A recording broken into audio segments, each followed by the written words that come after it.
Varda is here.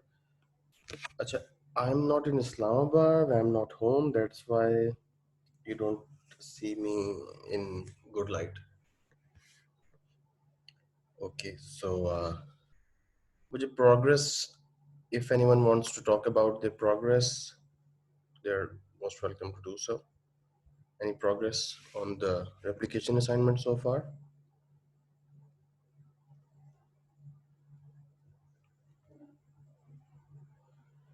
Unmute yourself and then talk.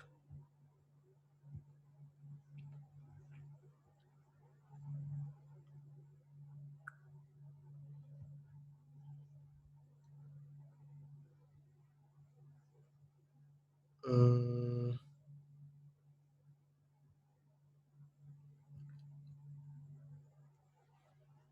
hello.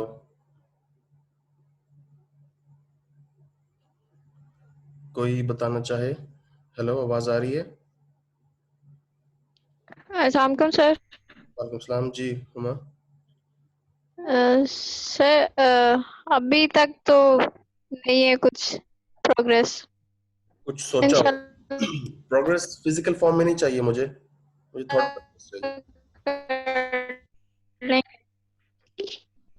अभी नहीं है प्रोग्रेस। वो एक दो और असाइनमेंट्स थी, अभी वो कंप्लीट की हैं तो इसलिए ओके। इंशाल्लाह एक दो दिन में। अच्छा, मुझे ये बताएं कि वन बाय वन मुझे आप ये बता दें आप लोग क्या पढ़ रहे हैं, क्या कर रहे हैं अपनी लाइफ में? Sir I am doing BSc honours in agriculture sciences with major agronomy. Agronomy? Yes sir. What is agronomy? Sir, agronomy branch of science that deals with the crop production and rearing of animals. Training of दो elements हैं इसके, rearing of animals और crop production. Okay, agronomy spelling? Yes sir. AGRONOMY. Okay fine, AGRO, okay fine, good, next. Assalamualaikum sir, my name is Danish Ali Tariq. Currently, I am working with Fauji Fertilizers Company and posted in District Bahawalnagar sir. Okay, well done. और आप लोग कोई class fellow, कोई senior junior है इसमें? No idea sir, क्योंकि हम एजी number wise नहीं एक दूसरे को जानते। एजी नंबर्स हमारे होते, बैच नंबर्स तो शायद पता चल जाता। But you are all from the same university? Yes sir. Okay. No, sir. No sir. Sir, Vardavatul here. मैंने जो है वो जीसी यूनिवर्सिटी से प्राइवेट एमए किया है और अभी मैं जो है वो टीचिंग कर रही हूँ प्राइवेट सेक्टर में, एक प्राइवेट स्कूल में सर। ओके।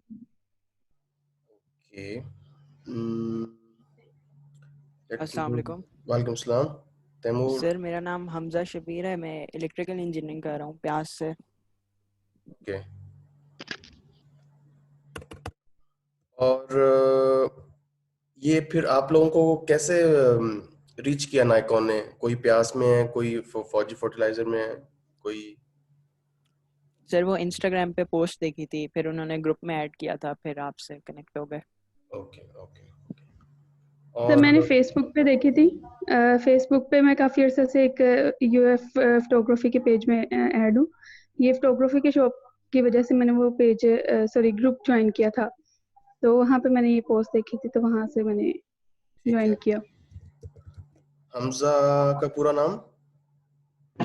हमजा शबीर। हमजा शबीर। आपने दोबारा रिपीट करें। हमजा शबीर। आपने अभी आप क्या कर रहे हो?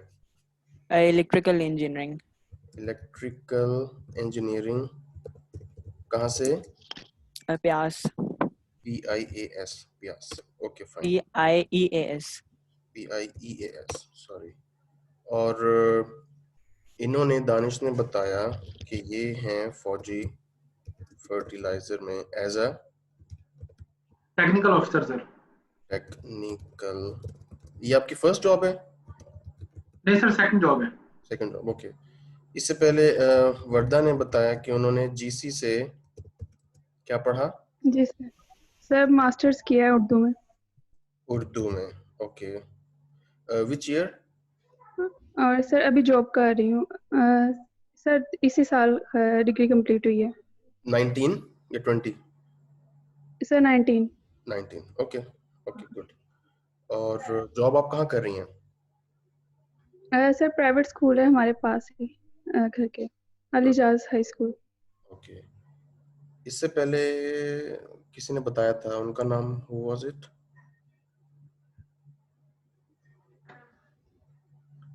सबसे पहले किसी ने मुझे इंट्रोड्यूस तो करवाया? सबसे पहले मैंने बताया था हुमायूं वार। जी, आपने बताया था कि can you repeat? BSc honours agri sciences with agronomy major. Yes, agronomy major. Sorry, I can not take this call.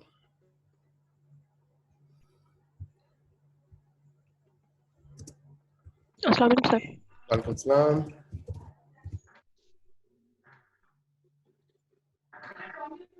और ये आपका एग्रोनॉमी मेजर कब वो हो रहा है? ग्रेजुएट कब हो रहा है? खत्म? सर इंशाल्लाह नेक्स्ट ईयर। 6 सेमेस्टर हो गए हैं तो 2 रह गए हैं, फाइनल ईयर अब स्टार्ट होगा। जी, अस्सलाम वालेकुम। वालेकुम सलाम। अभी किसने बोला?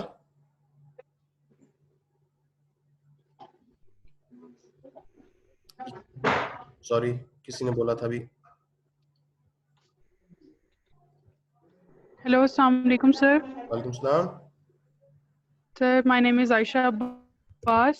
जी, सर मेरी ग्रेजुएशन अभी कंप्लीट हुई है। मैंने यूएएफ से ही, एग्रीकल्चर यूनिवर्सिटी से ही फूड साइंस एंड टेक्नोलॉजी में की है। ग्रेजुएशन मेरी अभी हुई है। ओके।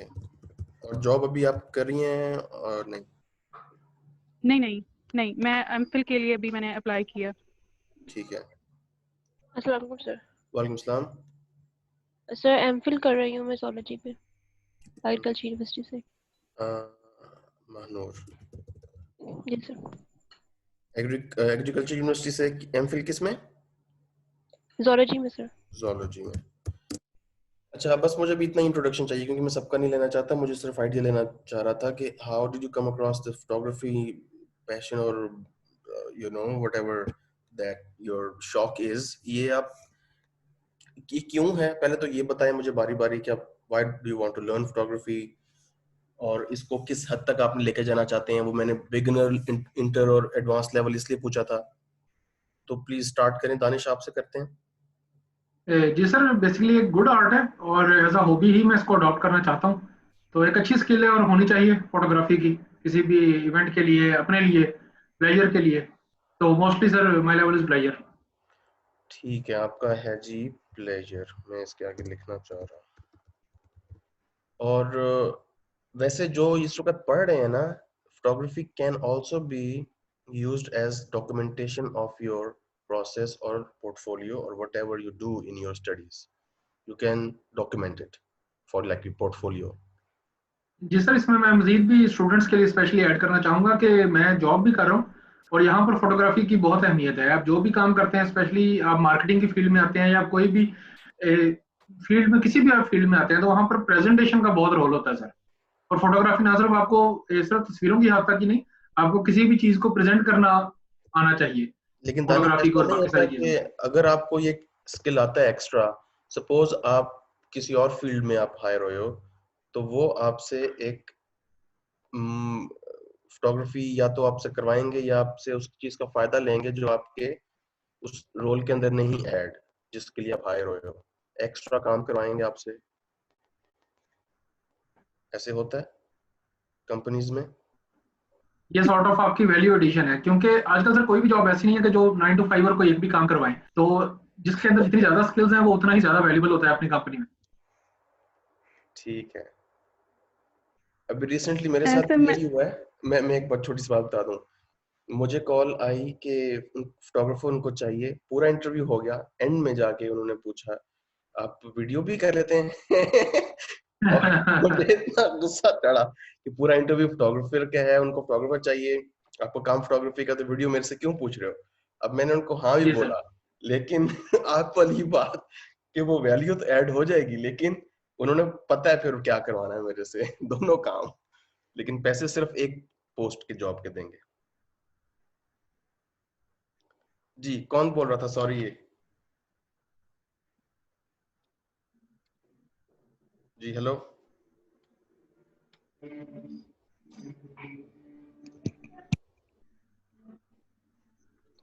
जी बोले, कौन बोल रहा था कि मैंने किसी की बात काट दी? सर मैं बोल रही थी वर्दा। जी ऐसा मैं भी ये बताना चाह रही थी कि अगर आप किसी और जगह पे जाते हैं वहाँ पे भी यही मैं एग्री करूँगी कि फोटोग्राफर की जो है वो बहुत अहमियत होती है।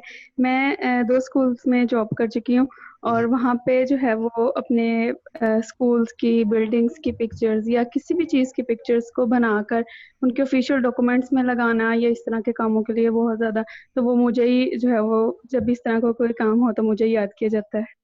आपको याद किया जाता है, और लेकिन उसके लिए आपको कोई एक्स्ट्रा फैसिलिटेट नहीं करते नहीं, पे नहीं किया जाता है, नहीं। किया जाता है। सही है। ये तो सर पाकिस्तान में हर जॉब का ही अलविया है, खैर बिसाइड द पॉइंट, लेकिन एक्स्ट्रा स्किल है और ये होनी चाहिए, अच्छी चीज है। हाँ जी। इवन मैकडॉनल्ड्स में when I was working in like 2011 और 10, वहाँ पे I joined as a crew member. मुझे मैकडॉनल्ड्स का शौक था और मुझे बर्गर लगाने थे, मुझे कुकिंग का शौक है, तो मैं शेफ के तौर पे एज अ क्रू मेंबर वहाँ गया और मुझे किचन की बजाय उन्होंने लॉबीज साफ करवाई और वॉशरूम्स और काउंटर पे भी पैसों का काम और इस तरह का सब कुछ। तो सिर्फ वो बर्गर्स का जो मैं सोच के गया था कि मुझे इस चीज की सिर्फ सैलरी मिल रही है, ये मेरा ये काम है जो उन्होंने हायर किया था मुझे, दीवारों से लेके वॉशरूम से लेके टेबल से लेके काउंटर पैसों से लेके सब कुछ A to Z वो लोग आपसे करवाए थे। यही बाहर के मुल्क में भी है, यही पाकिस्तान में भी है। तो रगड़ा तो मारते हैं, इवन वो कॉर्पोरेट भी हो जहां आप टाई लगा के जा रहे हैं वहां पे भी ऐसा चक्कर होता है और ये कल्चर ठीक नहीं है। इसलिए कुछ लोग प्रेफर करते हैं कि वो लोग खुद स्टार्टअप लें, खुद कोई अपना बिजनेस शुरू करें एज कम्पेयर टू किसी के लिए काम करना। तो आप लोग एग्रीकल्चर पढ़ के ये सारा कुछ खुद कुछ बिजनेस हो सकता है इस डिग्री को लेके, फूड साइंस एंड टेक्नोलॉजी को लेके, या जो उन्होंने बोला था अभी एग्रोनॉमी को लेके, या जॉब ही करनी पड़ती है? यस सर, सर बिजनेस भी हो सकता है, बस सर उसके लिए जस्ट वही रिसोर्सेज वगैरह ज्यादा चाहिए होंगे। जैसे एग्रोनॉमी वैसे बहुत बेसिक है, एग्रीकल्चर ही है, तो इसमें यानी ये क्रॉप प्रोडक्शन, अब यानी अगर किसी के पास एरिया है और फील्ड है अच्छी, तो उसमें कोई भी क्रॉप लगा के आप और लास्ट पे जो प्रोडक्शन होगी उसे यानी अगर अपने पास रखना है तो अपने पास रख लें, अदरवाइज सेल कर लें। तो वो ऐसे ग्रेजुअली एक बिजनेस इंक्रीज हो सकता है। फिर आगे उसमें सीड्स का अलहदा हो सकता है, वो कोई एक क्रॉप है उसकी आगे 10 बाय प्रोडक्ट्स हो सकती हैं, और आप तो किसी आप किसान को अलहदा रख सेल लो, कर सकते हैं। किसान को हायर कर लो, जी, है ना? किसान को। हाँ जी, जी बस यही है, इसके लिए आपके पास एरिया होना चाहिए, बाकी आपकी स्किल्स और एजुकेशन ही है जो आपने इम्प्लीमेंट करना है। अदरवाइज किसान भी कर लेते हैं सब कुछ जो पढ़े नहीं हुए। बिल्कुल बिल्कुल, वो भी कर लेते हैं एग्जैक्टली। और ये जो आप लोग एग्रीकल्चर कर रहे हो, मेरे मामू ने PhD की हुई है एग्रीकल्चर में और वो भी इस यूनिवर्सिटी से की हुई है। I don't know which year was he graduated in, but मुझे है आइडिया, मेरा भी इंटरेस्ट है प्लांट्स में और उनकी स्पीशीज के नाम से लेके बस यहीं तक ही है। तो आप लोगों ने ये इसको परस्यू क्यों किया? उसकी कोई वजह, रीजन, फैमिली बैकग्राउंड या कुछ एग्रीकल्चर को? सर मिक्सअप है सारी चीजों का। मेरे दादाबू ने भी बॉटनी में PhD की थी इंग्लैंड से, तो उसके बाद वैसे भी एग्रीकल्चर बैकग्राउंड है, यानी जमीनें वगैरह हैं, फादर वगैरह करते भी हैं एग्रीकल्चर अपनी जमीनों पे। ओके। उसके बाद फिर फूफो ने भी ये FT में PhD की है, वो आजकल पंजाब में होती हैं एज अ लेक्चरर। ठीक है। तो चाचू ने भी PBG में एग्रीकल्चर के एक मेजर है, यानी है हमारा एग्रीकल्चर बैकग्राउंड, और तो इस बाकी वजह से। स्टूडेंट्स का, बाकी भी बोले, सब ने पार्टिसिपेट करना है। सर मेरा तो जब मैंने एडमिशन लिया था ग्रेजुएशन में, मतलब मैंने स्टार्ट की था अपना बीएससी ऑनर्स 2016 में, तो मेरा यही इरादा था कि मैं आगे रिसर्च में जाऊंगी। मतलब मेरा यही था कि मैं मेजर बायोटेक्नोलॉजी को रखूंगी आगे, क्योंकि मेरे जो मामू हैं वो भी इसी यूनिवर्सिटी से पढ़े हुए हैं। उन्होंने एमफिल इधर से ही किया था, फिर उन्हें पीएचडी के लिए स्कॉलरशिप मिला था, वो अमेरिका गए थे, तो उन्होंने भी बायोटेक्नोलॉजी में ही किया था। तो उन्होंने मुझे मुझे मैं काफ़ी इंस्पायर हुई थी उस टाइम ना। तो लेकिन जैसे जैसे हमने मेजर्स पढ़े हमारे पास बहुत ऑप्शंस थी। बाकी सीजीपीए ठीक था, मैंने जैसे ही फर्स्ट में मेरी प्रायोरिटी कुछ थी मेजर के लिए, सेकंड में कुछ हुई, थर्ड में कुछ, फोर्थ में कुछ। बेसिकली फोर्थ सेमेस्टर के बाद हम अपना मेजर सिलेक्ट करते हैं। तो फोर्थ में मैंने जब एफटी पढ़ा तो फूड साइंस एंड टेक्नोलॉजी, तो उस मेरा वैसे भी मुझे कुकिंग का बहुत शौक है, बेकिंग मुझे बहुत पसंद है, तो ये सब कुछ था उसमें। हम हर मेजर से माइनर डिटेल तक फूड के बारे में पढ़ते हैं, तो बस वो मुझे बहुत अच्छा लगा। तो फिर मेरा सीजीपीए भी अच्छा था, तो फिर मेरा एफटी में हो गया। और when I was working for British Council as an invigilator, तो my colleague went to Italy for this same biotechnological, वो उसका भी पोर्टफोलियो बहुत स्ट्रांग। बायोटेक्नोलॉजी, हाँ, वो प्यास से यस सर, उसने कुछ किया था, तो वो हमारे सामने गया।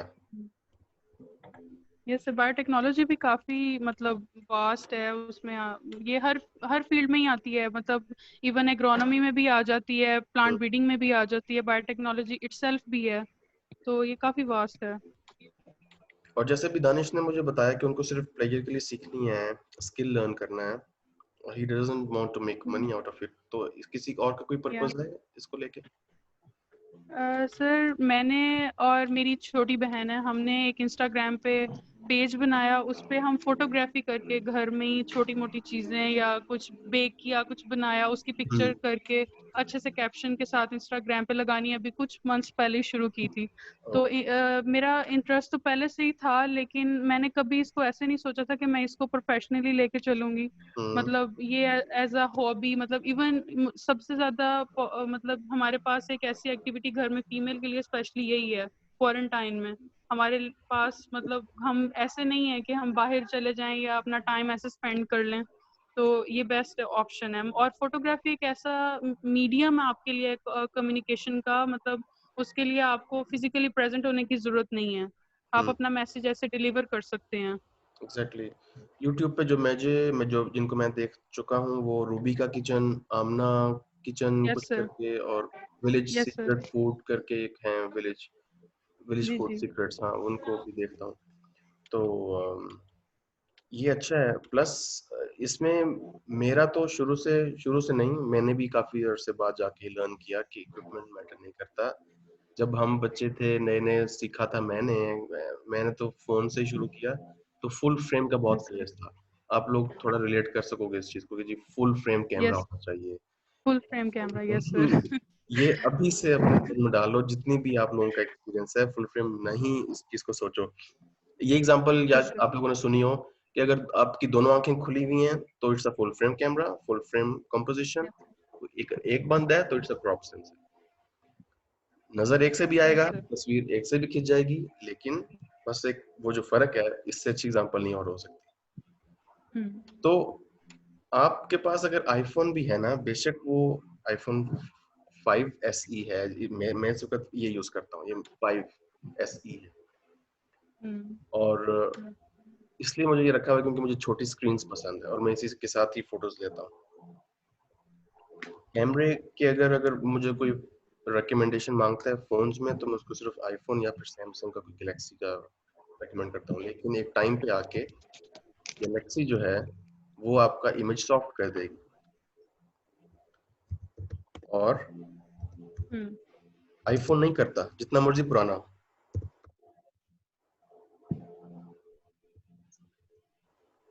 तो ये एक, जी वालेकुम सलाम। सर मैंने लेट ज्वाइन किया, काइंडली एजेंडा बता दें आज की क्लास का। एजेंडा आज का डिस्कशन है, और मुझे एक दूसरे के साथ इंटरेक्शन करनी थी, आप लोगों को जानना था, और आप लोगों के एक्सपीरियंसेस और एस्पिरेशंस लेनी थी कि फोटोग्राफी को लेके आप लोग कहाँ जाना चाह रहे हैं। तो अगर आप बताना चाहें अपने इंट्रोडक्शन में कि आप क्या कर रही हैं, कहाँ से पढ़ रही हैं, और फोटोग्राफी क्यों सीखना चाहती हैं। मेरा नाम सादिया कंवल है। मैंने एमफिल किया था एग्रीकल्चर से जोलॉजी में 4 साल पहले। तब मेरी जॉब हो गई थी as a assistant education officer के तौर पर। तब से 4 सालों से मैं ये जॉब ही कर रही हूँ। तो हम सिस्टर लोग कहाँ पे? मतलब फैसलाबाद में ही जॉब है मेरी। ओके ओके, फैसलाबाद में, ठीक है। और फोटोग्राफी का क्या है आपकी इंटरेस्ट इसमें कैसे आया?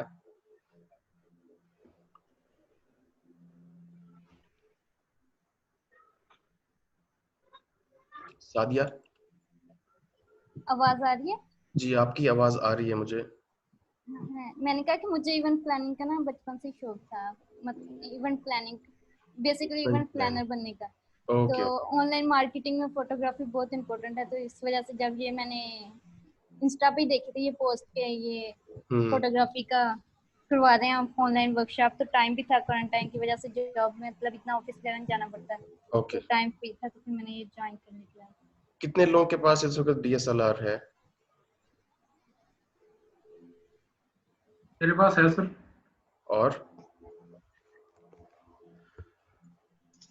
और सर मेरे पास है। ठीक है हमजा। और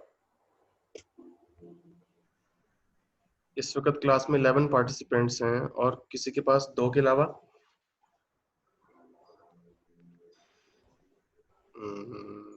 आई गेस नहीं है फिर। नहीं है सर मेरे पास है लेकिन वो मेरे फादर का है। आपके पास है लेकिन मेरे फादर का है। फादर का है, तो आप यूज करना अलाउ है कि नहीं? अब मुश्किल से देते हैं। अच्छा ठीक है।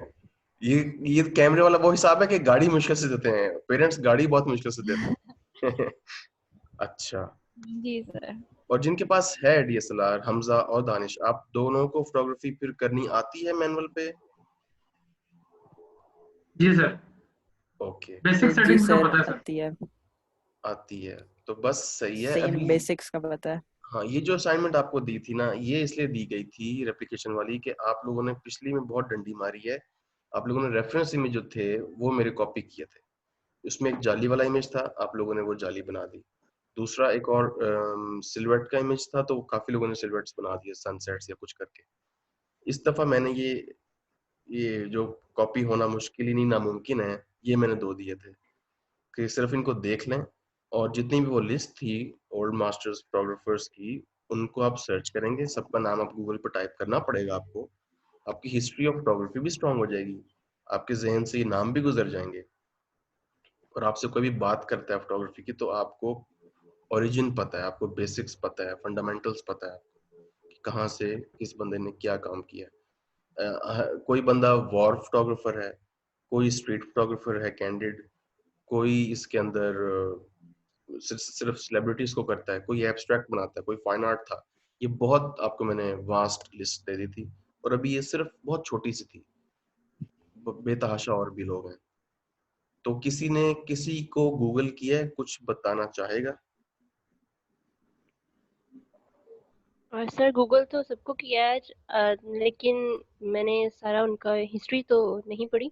नहीं पढ़नी? बाकी बस देखा है, हाँ नहीं पढ़ी नहीं है। हाँ, पढ़नी भी नहीं है, मैं कह रहा हूँ। बाकी सब अच्छा ठीक है। हाँ, पढ़नी भी नहीं बाकी है, देखा है कुछ चीज देख। नेचुरल लाइक एंसल एडम्स, वो उनकी ज्यादातर सारी नेचुरल फोटोग्राफी थी। और आपने कुछ चूज तो इस किया तरह फिर अभी तक? से सर अभी तक तो मैंने सर एक मार्गरेट बोर कोई नेम था उनका, उनकी मुझे अच्छी लगी थी। और एक जो आप एडवर्ड वेस्टन आपने बताया था, उनकी भी मुझे अच्छी थी। लग रहा था कि एडवर्ड वेस्टर्न मैंने गलती की है बता के, क्योंकि वो इंसान सब्जियां कर रहा है और आप सब ने अपने किचन में घुसना है और सब्जियां उठा के फोटोग्राफ करना शुरू कर देनी है। गलत टाइम पे मैंने नहीं दिखा सर दिया। ऐसा तो मुझे ये या तो असाइनमेंट में लिखना चाहिए था कि प्लीज उस बंदे को आप छोड़ दें। नहीं देख सर, मतलब हमने तो सिर्फ जस्ट आइडिया लेना है ना उनसे। जस्ट लाइक अब एंसल एडम्स है, वो सारी नेचुरल फोटोग्राफी करता है। अब हम बाहर निकले, अब हम बाहर वो मरी वाली साइड पे तो जाने से रहे इस टाइप की फोटोग्राफी के लिए। जस्ट लाइक गर्ल्स के लिए स्पेशली घर में रहकर तो हम कर सकते हैं इस टाइप की फोटोग्राफी। ओके। ये नहीं, वो मार्गरेट आपकी और है, वो जो फोटोग्राफर का नाम बताया, प्लीज वो जरा देख के मुझे दोबारा बताएं। ये तो आर्टिस्ट है। Margaret Margaret Bourke White. Bourke. ये वाइट, ये जी first one. Okay okay okay, सही है। इनकी कुछ पिक्चर्स थी। अच्छा, ये वो बंदी है जिसने ये एरोप्लेन तो की शायद पहली खींची थी, कुछ इस तरह कुछ चक्कर है इसकी हिस्ट्री का। अच्छा, इसकी कुछ पिक्चर्स थी, वो मुझे अच्छी लगी थी। तो आपने सिलेक्ट कोई किया? अभी सर ऐसे थे कि लाइक कोई नट्स की फॉर्म में, नट्स जो होते हैं उनको ऐसे अरेंज करके रखा हुआ है, बस वो देखी थी बस। अभी तो सिर्फ आज सिर्फ देखा है उनको। आज आपने सिर्फ देखा, अभी सिलेक्शन नहीं की किस फोटोग्राफर को आप फॉलो करेंगी? अभी सिलेक्शन नहीं की। ओके, किसी और नो ने सर। फिर की हो सिलेक्शन या फिर सर्च? सर अभी मैंने देखा था, सर्च किया था, रैंडम सारी लिस्ट निकल आई। और किसका काम आपको ज्यादा ऐसे तो मुझे इंटरेस्टिंग याद लगा? नहीं है। सर फीमेल है वो, एक मुझे नाम नहीं अब उनका याद आ रहा, वो लिस्ट में देख फीमेल के आर्ट बताएं। फोटोग्राफी की। सर उनकी मैंने एक दो सिलेक्ट की थी, मतलब मेरी उन्होंने वो आर्टिस्ट की करती हैं, मतलब ओके ओके, सेलिब्रिटीज की। ठीक है। और मेरी छोटी बहन का हेयर कट बिल्कुल एक उनकी एक उन्होंने एक सेलिब्रिटी की वो पिक्चर ली थी, तो वो बिल्कुल सेम हेयर कट था। तो मेरा इरादा है कि उसको जरा मैं मतलब थोड़ा सा कॉपी करने की कोशिश करूंगी, होपफुली अगर वो हो जाए तो बेस्ट है। हाँ, can you tell us the name, we can look it together if is possible. वो पर नाम अभी याद नहीं आ रहा मुझे लिस्ट को दोबारा देख से के नहीं देखना आएगा? पड़ेगा। जी सर। लिस्ट को देख के भी नहीं आएगा? मैं लिस्ट खोल दूं यहाँ पे? सर लिस्ट खोल दें। ओके।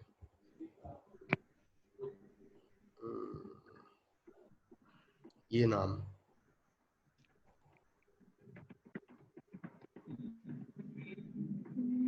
should ever done, ये तो बंदा है, एलियट।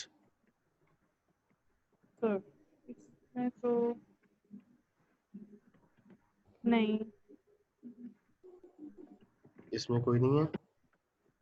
नहीं सर। अच्छा, फिर वो आपने कहीं और देखा होगा, ये लिस्ट तो इतनी सी है। सर नहीं, वो मुझे दोबारा से देखना पड़ेगा, मेरी गूगल सर्च में पड़ा होगा। ओके। एनीवन एल्स, किसी ने सिलेक्ट किया, किसी का काम पसंद आया? तो मैंने एक सर्च किया था, वो रिफ्यूजीज पे काम था उसका, ड्रोथिया लेंच। मेरे पास ये लिस्ट नहीं थी तो मैंने वैसे ही हाँ, मतलब फेमस बिल्कुल। फोटोग्राफर्स के नाम से गूगल पे सर्च किया था। तो मतलब मुझे तो वो बहुत मुश्किल लगा है कि ये एप्लीकेशन की होनी बहुत ही हम्म मुश्किल है। जी, उसने रिफ्यूजीज और मदर माइग्रेंट के नाम से उसकी फोटोग्राफ्स बिल्कुल, की। ये वाली फोटो। ये इसके अलावा स्टीव मैक्यूरी का पता होगा आपको, अफगान गर्ल खींची थी इन्होंने। यस सर, इनका पता जी है। सर, इन्होंने अफगान का गोला हाँ, लाई। बिल्कुल। तो कुछ भी हो सकता है, जैसे एनीथिंग आपको जो पसंद आए। पोर्ट्रेचर है तो पोर्ट्रेचर, फाइन आर्ट करना है तो फाइन आर्ट कर ले। इसमें कोई भी जॉनरा की कोई कैद नहीं रखी थी, इसमें सिर्फ आपकी इमेजिनेशन और उसको स्ट्रॉन्ग करना है कि एक चीज पॉसिबल, एक चीज को पॉसिबल बनाना है सोच के, किसी को कॉपी करके। लेकिन वो कॉपी होगी नहीं, वो जो आप कॉपी करने में प्रोसेस अपना लगाएंगे ना, वो आपकी सारी लर्निंग है। और अभी आगे वाली असाइनमेंट्स में मैं करिकुलम बनाना चाह रहा हूँ आप लोगों का 1 मंथ का, जिसके अंदर मैं आप लोगों को कह लें कि पर्सनल स्टेटमेंट्स या फिर उसको कहते हैं आर्टिस्ट स्टेटमेंट, अपने काम के बारे में लिखना और कहीं पे एग्जिबिट करने के लिए अप्लाई करना, वो बहुत इंपॉर्टेंट होता है। खाली आप पिक्चर्स नहीं भेजते कहीं पे भी क्योंकि अब मैंने आप लोगों को वो जो आपका इंटरेस्ट है कि जी सिर्फ हमें इवेंट के लिए चाहिए फोटोग्राफी या फौजी फर्टिलाइजर के लिए या कहीं पे भी जहाँ आपको जितनी रिक्वायरमेंट है, मैं तो उससे आगे ही जाऊंगा ऑब्वियसली। तो वो अगर आप आगे तक भी तक थोड़ा सीख लो, सिर्फ इन क्लासेस को अटेंड करना है आपने, तो आपकी वो इजाफा ही होगा नॉलेज में। लिखने का कि काम के बारे में लिखना कैसे है, कितना लिखना है, उसको प्रेजेंट कैसे करना है और अप्लाई कैसे करना है। क्योंकि ये फोटोग्राफी ऐसी चीज है, अभी पेंटिंग नहीं है। पेंटिंग में आप अगले बंदे को बिठाते हो या कोई लैंडस्केप है तो वहां पे बैठा हुआ है, आप पेंट कर रहे हो, उसको पेंट कर रहे हो और वो एक पीस बनेगा, सिर्फ एक। ये कभी भी कहीं भी वो किसने कहा था ये बात कि there are no accidental masterpieces in painting but there are accidental masterpieces in photography. तो कभी भी कहीं भी आप लोगों का कोई एक क्लिक भी बहुत बड़ी इमेज बना सकता है। तो इसलिए आपको लिखना आना चाहिए अपने काम के बारे में, उसको डिस्क्राइब करना आना चाहिए। वो एकेडमिक राइटिंग नहीं होती इतनी खास। आप लोगों ने जो थीसिस दी है, जो पीएचडी या फिर एमफिल के स्टूडेंट्स हैं, वो मुझे बताएं कि थीसिस में उनके चैप्टर्स कितने थे?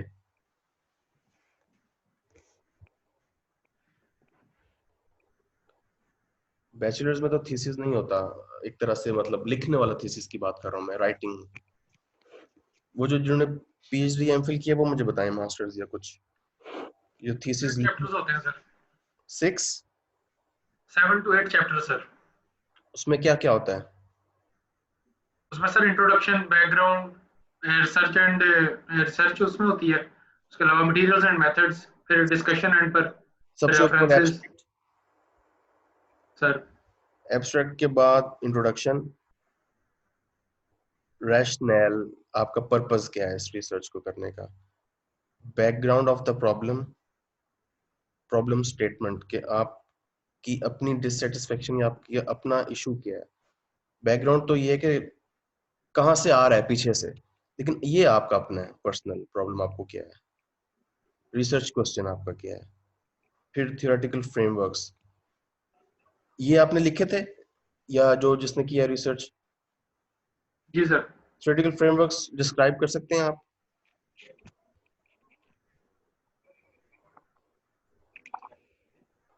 एनीवन?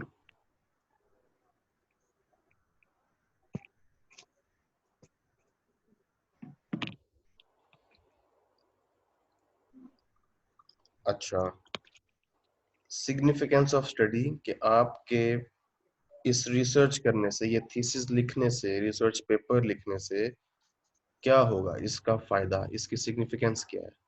फिर limitations of the study, teaching methods and styles.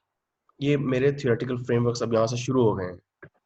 Theoretical frameworks होते हैं कि सपोज मेरा रिसर्च का जो टॉपिक है एमफिल का, वो है what is the role of an art facilitator in the age of technology and virtual learning platforms vis-a-vis means as compared to physical classrooms।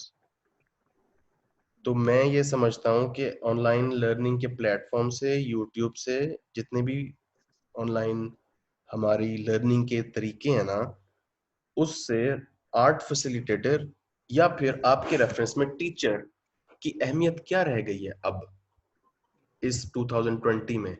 जब कोई भी चीज मैंने सीखनी हो, लर्न करनी हो, बजाय बेशक वो कुकिंग है या वो एग्रीकल्चर है या वो जहाज उड़ाने का तरीका है, मैं यूट्यूब खोलूंगा, विद इन 5 मिनट्स मुझे एक वीडियो मिलेगी जिससे मैं सीख सकता हूँ। दानिश, ऐसा है कि नहीं? बिल्कुल ऐसे ही सर। और ये ओल्ड स्कूल, पता नहीं दादा परदादा से लेके आज तक क्लासरूम का बड़ा रिवाज है। एक उस्ताद सामने पढ़ा रहा होता है, एक दिमाग से हम सीख रहे होते हैं और वही हर बैच को पढ़ा रहा होता है। कुछ स्कूलों में तो ऐसे होता है कि केमिस्ट्री, मैथ्स, साइंस पढ़ाने वाला टीचर एक ही होता है। अक्सर स्कूलों में ऐसे होता है सर। हाँ, तो ये चीज, ये मेरी पर्सनल, मेरी ये प्रॉब्लम स्टेटमेंट थी मेरी, ये मेरा पर्सनल डिससेटिस्फेक्शन था कि मैं एक उस्ताद। आपका क्या ख्याल है, कौन सी लर्निंग बेहतर है?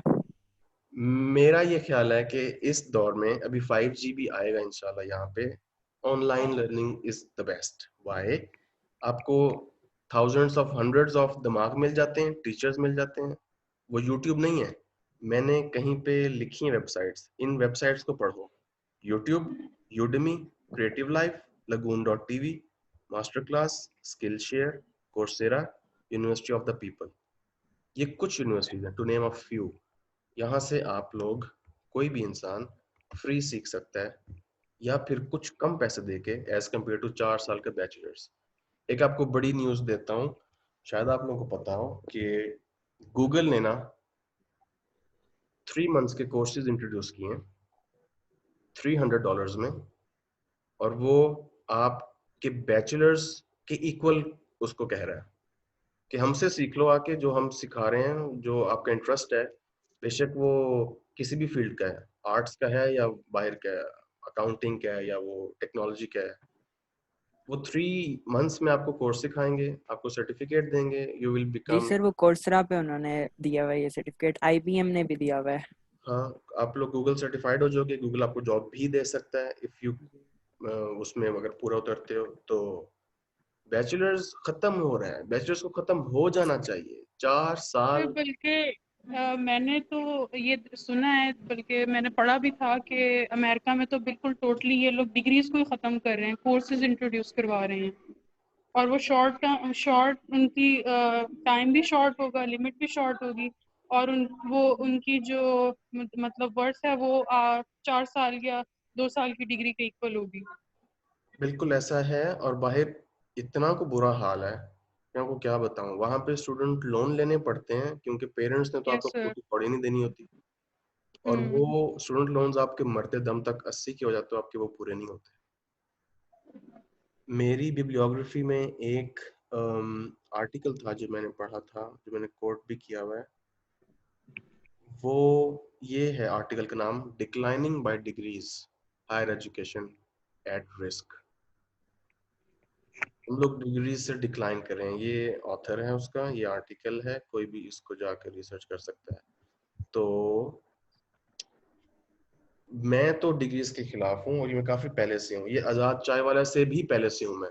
मैं यूट्यूब पे नहीं था इसलिए पता नहीं लगा, लेकिन मैं उनको फॉलो भी करता हूँ, और ही इज एब्सोल्युटली राइट कि हमारे मुल्क में स्पेशली स्किल की जरूरत है, और जहाँ पे घर में 10 बंदे खाने वाले बैठे हैं और कमाने वाला सिर्फ 1 है या 2 है, और यहाँ पे हम लोग MPhil PhD करके निकलते हैं रोजी रोटी कमाने, जो 10,000 15-20,000 की फर्स्ट जॉब लगती है हमारी। बाहर के मुल्क में लोग 14। लेकिन सर यहाँ पर MPhil मोस्टली यहाँ पर क्या है सर, पाकिस्तान में MPhil करने के बाद भी आपको जॉब नहीं मिलती। बिल्कुल ऐसा है। और सर अगर हम शॉर्ट ये कोर्सेज मतलब ये वाला जो ट्रेंड है ये अडॉप्ट करते भी हैं, तो ऐसे प्लेटफॉर्म ही नहीं है पाकिस्तान में कि वो हमें मतलब जॉब दे सकें, ये सबसे बड़ा इशू है। वो डायरेक्ट हमसे हमारी डिग्री मांगते हैं, जब तक हमने कोई ये 4 साल BS एक्सपीरियंस। मैम इसमें मैं थोड़ा सा ऐड करता जाऊँ, क्योंकि थोड़ा सा मेरा एक्सपीरियंस भी है। यूनिवर्सिटी के बाद मैंने 3 साल एग्रीकल्चर का मैं स्टूडेंट हूँ, और सॉइल साइंसेज मेरा मेजर है।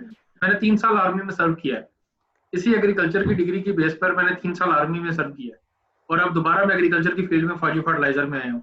तो बॉटम लाइन में मैं बताना ये चाहूंगा कि जब आप किसी भी जॉब के लिए जाते हैं, तो आपके पास भी वही डिग्री है जो बाहर बैठे हुए 20 और लोगों के पास होती है, तो वो आपसे डिग्री नहीं मांगते। तो आप कोशिश ये करें कि डिग्री तो सबके पास ही है, आपके भी 50-60 क्लास फेलोज होंगे, आप सबके उन सबके पास सेम डिग्री है।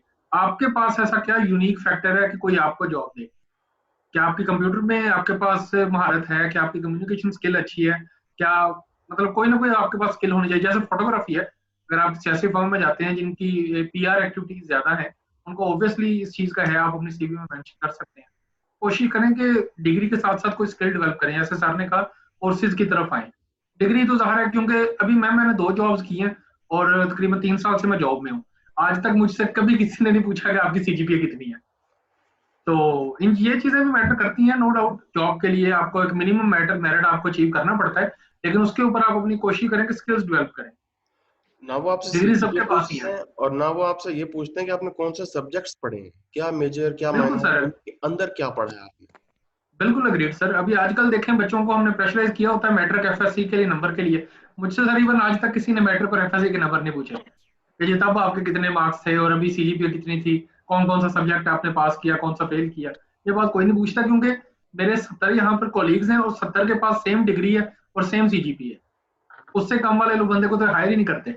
मुझे यहाँ पर एज किया है कि मेरे पास आर्मी का एक्सपीरियंस है, मेरे पास कंप्यूटर स्किल्स ज्यादा है, मैं माइक्रोसॉफ्ट सर्टिफाइड हूँ ये वर्ड के लिए, माइक्रोसॉफ्ट ऑफिस का सर्टिफिकेशन है मेरे पास। तो इस तरह की स्किल्स जो है वो काम आती हैं। तो कोशिश करें कि बच्चे, हमारे पास समर सेमेस्टर एक बहुत बड़ी ब्लेसिंग है, जो 3-4 महीने हमें फ्री मिलते हैं। आपके पास तकरीबन 4 से 5 समर सेमेस्टर्स आते हैं, तो आप उनमें सब में कोई ना कोई सर्टिफिकेशन कर सकते हैं। जॉब कर सकते हैं, अपनी इंटर्नशिप कर सकते हैं। मैं आपको 2 सिनेरियोज बताता हूँ, आप चूज करें कि आप किस को प्रेफर करेंगे। एक सिनेरियो ये है कि जॉब करने वाले पेरेंट्स थे, उन जॉब को करने वाले पेरेंट्स को आप ले लें, उनकी एमफिल या पीएचडी थी, मैक्सिमम जितनी पढ़ाई हो सकती है उन्होंने पढ़ाई की, लेकिन वो जॉब करते हुए पेरेंट्स थे। उनके बेशक वो गवर्नमेंट जॉब थी या वो प्राइवेट जॉब थी, but they were working 9 to 5 और वही जो लिमिटेड सैलरी होती है। और उन लोगों ने कभी घर नहीं बना सके, पेरेंट्स भी बूढ़े हो गए, उनके 2-3 बच्चे भी हैं। एक ही सिनेरियो, ठीक है। दूसरा सिनेरियो ये है कि एक जो पेरेंट्स का कपल है वो इतने पढ़े लिखे भी नहीं थे, और उनमें से एक जो फादर हैं उनका एक बिजनेस है। वो बिजनेस किसी भी चीज़ का हो सकता है, बिजनेस होता है, बेशक वो बर्गर का हो, बेशक वो फ्रूट्स का हो, या वो किसी भी चीज़ का हो सकता है ना। आप उसको फिर सोच लो कि कितना अच्छा और कितना बुरा हो सकता है, मतलब in terms of what they are selling. अब वो जो पहले वाले पेरेंट्स है ना, वो चाहते हैं, उनकी सोच ये है कि हम अपने बच्चे को इसी तरह मैट्रिक, फिर मैट्रिक में कहेंगे अच्छे नंबर लेके आओ ताकि इंटर करेंगे ताकि अच्छे नंबर लेके आओ, यूनिवर्सिटी में जाएगा, वो यूनिवर्सिटी जाएगा, सेम उनके पैटर्न पे चल रहा है। वो भी पीएचडी करेगा, उसकी भी उम्र 30 तक जाएगी, वो लड़की है या लड़की जो भी है।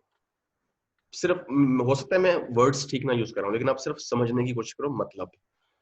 तो वो 30 को पहुंच गया, क्योंकि लड़कों पे प्रेशर होता है, उन्होंने कमाना है, और कुछ लड़कियों पे भी होता है ऑब्वियसली। तो फिर वो 30 का हो गया, और उसने सेम पैटर्न फॉलो किया पेरेंट्स का, पीएचडी की, और अब उसने फर्स्ट जॉब की जो कि वही लिमिटेड इतने से पैसे हैं। वो जो दूसरा कपल था, उसके वो जो पेरेंट्स थे, वो जो बूढ़े भी हो गए, उन्होंने अपने बच्चे को बिजनेस दे दिया कि आपने इसी बिजनेस में आ जाना है। वो बिजनेस उस बच्चे ने, मैट्रिक पास बच्चा, सपोज उसने पीएचडी नहीं की, वो मैट्रिक पास है, उसने अकल से, दिमाग से, वो जो दिमाग उसके पास आया वो उसको सोसाइटी ने दिया, एक्सपीरियंसेस ने दिया, तालीम ने नहीं दिया। उसने उस एक बिजनेस को 2, 3, 4, 5 बिजनेस कर दिए। वो बहुत अमीर हो गए, और वो पीएचडी वाले पेरेंट्स और बच्चे उनके, वो आज तक घर नहीं बना सके। आप किस सोच को प्रेफर करोगे? ऑब्वियसली सेकंड वन सर, क्योंकि हमें ना हमारे मुल्क में इस चीज की जरूरत है। हमारे पास पैसा नहीं है मुल्क में, हम लोगों को पैसा जनरेट करना है। बाकी कोई प्रेफर कर रहा है, कोई अपनी या फिर थर्ड सोच बताए, या फर्स्ट और सेकंड में से कोई चूज करके मुझे और बताए। सर एक तो आपने कहा ना पेरेंट्स भी पीएचडी थे, एंड देन बाकी बच्चे भी उन्होंने इसका वो भी पीएचडी तक करेंगे, लेकिन एक अब ये भी है लाइक पेरेंट्स मैट्रिक पास भी नहीं होंगे, ये मिडिल पास पीएचडी करवाते हैं। एक ये सिनेरियो भी है। मिडिल क्लास जो है वो पीएचडी नहीं करवा रहे, मिडिल क्लास जो है उनका अपना बिजनेस था। Middle pass yes, matric pass. वो लोग बिजनेस रन कर रहे थे, और उन्होंने पेरेंट्स ने आगे अपने बच्चों को वो संभालने को दिया है। तो पॉइंट ये है कि हमें तालीम की किस हद तक जरूरत है और पैसे की किस हद तक जरूरत है। हमें पीएचडी बिजनेस तो चलता ही, आपके पास ये मनी एज अ रिसोर्स होता है कि आप अपना बिजनेस एक्सपैंड कर सको, और दूसरा आपके पास माइंड ऐसा होना चाहिए कि आप भी अपने पेरेंट्स की तरह या अपने फादर की तरह उसी तरह सोच रहे हो, एक्सपैंड करोगे उसको। ये कुछ फैक्टर्स हैं कि आपके पास भी वो जीन्स हो, ये इल्लत होती है। बाकी हमारे घर की ही एग्जांपल है, मतलब मेरे फादर जो हैं उन्होंने ओपन से बीए बहुत मुश्किल से किया, और मेरी अम्मी जो है उन्होंने एमए इंग्लिश किया हुआ है। मेरे अबू बहुत अच्छा बिजनेस है उनका, फूड का, ये नेस्ले का। तो और जो मेरी मामा है वो जॉब करती हैं, वो हेड हैं फीमेल सेक्शन की। और मेरे जो अबू के बाकी फ्रेंड्स थे जिन्होंने आगे स्टडी की, उन्होंने कईयों ने पीएचडी भी की, कुछ डॉक्टर्स भी हुए, लेकिन जब हम उनके हालात के साथ रिलेट करते हैं अपने आप को तो काफ़ी मतलब बेटर है सिचुएशन। तो इसमें मेरा ये ख्याल है कि लक भी होती है, आपको थोड़ा सा एजुकेशन भी चाहिए होती है। ऑब्वियसली ये टाइम ऐसा नहीं है कि आप विदाउट एजुकेशन ही अपना बिजनेस इतना चला लो, एजुकेशन चाहिए आपको। वो आप मतलब मेरे एटलीस्ट आपको इंटरमीडिएट के बाद 4 इयर्स की एजुकेशन आगे चाहिए या 2 4 इयर्स इयर्स की तो एजुकेशन। कम करना चाह रहा हूँ। 4 इयर्स अगर आपने लगा दिए फिर तो जॉब भी मिल सकती है। सर 4 इयर्स का अब जैसे हमारे यहाँ पे अब आपने सुना होगा कि आहिस्ता आहिस्ता वो लोग इस चीज़ को भी ख़त्म कर रहे हैं। इवन ओपन ने ये एफएससी और ये जो मतलब फर्स्ट ईयर सेकंड ईयर करा रहे थे, मैट्रिक करवा रहे थे और बीए करवा रहे थे, 2 साल का एमए करवा रहे थे, वो ख़त्म कर रहे हैं, अब वो नहीं करवा रहे। तो जिस तरह हमारा माइंड बन रहा है कि हम इस चीज़ को ख़त्म करें 4 ईयर को, ये जो हमारे हायर अथॉरिटीज़ हैं ये इसको उल्टा वो लेके चल रहे हैं, तो हम अब किस साइड पे जाएंगे समझ नहीं आ रही। मतलब कुछ ऐसे घर हैं जो नहीं अफोर्ड कर सकते यूनिवर्सिटीज की, वो फिर ओपन से पढ़ा रहे हैं, लेकिन ओपन यूनिवर्सिटीज वाले इस क्राइटेरिया पे हैं कि वो 2 ईयर एजुकेशन को ख़त्म करें। मेरी खुद की कजन्स हैं, वो गांव में रहती हैं, वो ओपन से पढ़ रही हैं, अब अनाउंस हो गया है जी के 2 ईयर डिग्री वो ख़त्म कर रहे हैं। और ओपन वालों की जो क्वालिफिकेशन है डिग्री, उसकी वर्थ है जॉब मार्केट में? मेरी जो पुप्पू हैं, मतलब वो मेरी फर्स्ट नहीं है, मेरे पापा की कज़न है, मतलब मेरी सेकंड पुप्पू हैं, उन्होंने ओपन से किया था, वो जॉब करी है, वो गवर्नमेंट में जॉब करी हैं। जैसे वो गांव में ही है, वो गांव से नहीं निकले। इवन मेरी ये वाली जो कज़न्स हैं ये भी गांव में ही हैं।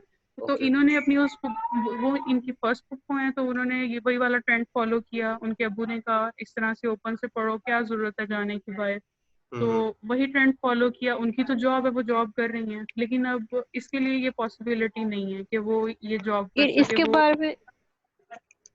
इसके बारे में तो फिर ये भी हम कह सकते हैं कि लाइक पहले जो जमाना होता था, हम ये कहेंगे कि पिछले लोग, उनको सर जॉब भी बड़ी इजीली मिल जाती होती थी। अब यहाँ पे जॉब ही नहीं मिलती, सारा मसला ही जॉब का। जब तक जॉब नहीं है तब तक कुछ भी नहीं, नो मनी। मेरा जो कंसेप्ट है वो ये है, इस रिसर्च का थोड़ा सा जो किया था कि यूट्यूब पे एक वीडियो भी है, प्रिंस ईए का नाम सुना है किसी ने? PRINCE जी सर, वो सुना है नाम उनका। इस बंदे की एक वीडियो है जिसमें वो दिखाता है कि वो पेपर ऊपर करके दिखाता है, ये 10 साल पुराना या 100 साल पुराना टेलीफोन है, और अब जो टेलीफोन है वो चेंज हो गया है, मोबाइल बन गया। पहले वायर्ड था, चेंज आ गई। पहले 100 years ago वाला जो व्हीकल थी वो थे डोंकी कार्ट्स या हॉर्स कार्ट्स, आज एरोप्लेन आ गया, चेंज आ गया। लेकिन 100 साल पहले जो क्लासरूम था वो आज भी वही क्लासरूम है, क्लासरूम में चेंज नहीं आया। एजुकेशन को आप जब तक माफिया नहीं समझोगे, ये सिर्फ मेरे अल्फाज नहीं है, ये सब कुछ मैंने कंपाइल किया है। वो क्या नाम है उनका, कासिम अली शाह का भी आपको पता होगा, सुना होगा। उनकी एक वीडियो है जो मैंने कट किया था, सिर्फ एक टोटा। मैं अपनी एमफिल की डिग्री के अंदर ना, आर्ट एजुकेशन की, मैं एक डॉक्यूमेंट्री बना रहा हूँ फीचर लेंथ। इसकी ड्यूरेशन है 1 hour 14 minutes। इसके अंदर मैंने खुद जाके इंटरव्यूज भी लिए, शूट किए, और इंटरनेट से फाउंड फुटेज भी उठाई है, क्लिप्स। तो जो मैंने क्लिप उठाया कासिम अली शाह का, उन्होंने बोला था कि खुदा के बंदो, एजुकेशन को बुरा भला कहना शुरू करो। ये उनके अल्फाज थे। ये एक मनी मेकिंग बिजनेस है, और ये सोसाइटी में ना इनइक्वालिटी पैदा करता है कि भाई मेरे बच्चे ने तो पीएचडी की है, मेरा बच्चा तो कनाडा बैठा है, मेरा बच्चा तो ये है, और दूसरे जो रिलेटिव्स होंगे उनका या तो बच्चे के पढ़ने में इंटरेस्ट नहीं होगा, उसका हिसाब वो तारे जमीन पर वाला होगा। तो फिर ऐसे पेरेंट्स कहाँ जाएं, और ऐसे बच्चे कहाँ जाएं जिनका तालीम में दिल नहीं लगता? इसका मतलब ये नहीं है कि वो हमसे कम है।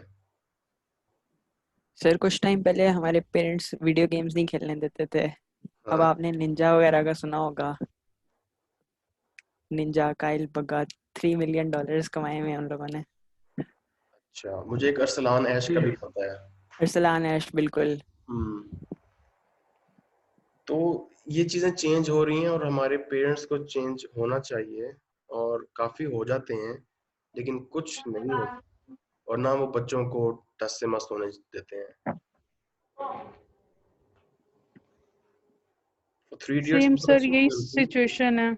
उसको दोबारा दिखाना चाहिए हमें पेरेंट्स को कि वो एक बंदा अगर नहीं बनना चाह रहा, वो कहता है, उसमें डायलॉग है ना कि अगर मैं इंजीनियर बन भी गया तो कितना अच्छा इंजीनियर नहीं बनूंगा, है ना?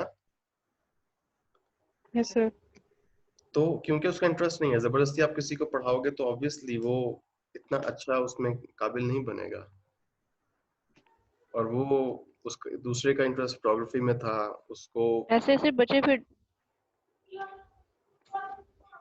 ऐसे बच्चे क्या डिप्रेशन का शिकार भी हो जाते हैं। Depression sir. और डिप्रेशन पता है क्यों पैदा होता है? मुझे बताओ क्यों पैदा होता है?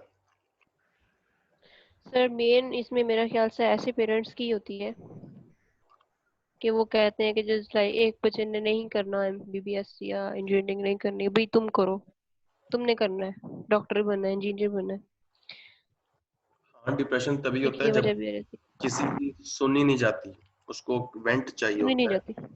बोलने के लिए, अगला बंदा सुनने के लिए राजी ही नहीं है, फिर वो किसको इन बताए? शॉर्ट वो अपनी बात ही समझा पा रहा होता है। हाँ, और पेरेंट्स से क्लोज और कौन होते हैं बच्चों के? तो नोमन सर।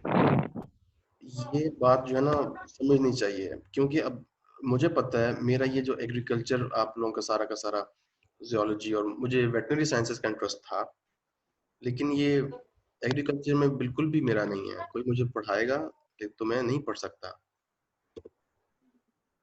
इसकी मैं आपको एग्जांपल देता हूँ अपनी personal. My mother wanted me to get into accountancy. ये माइक महानूर आपका ऑन है, can you turn it off please? तो who is this? Aisha, okay.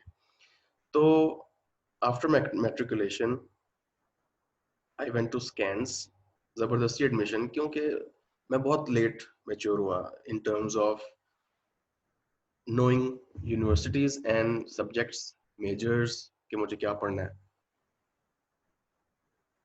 Scans पहुंचा, CAT certified accounting technician, CAT complete कर लिया। उसके बाद I spent 4 years in ACCA. I studied F1 to 3 was exempt due to my CAT.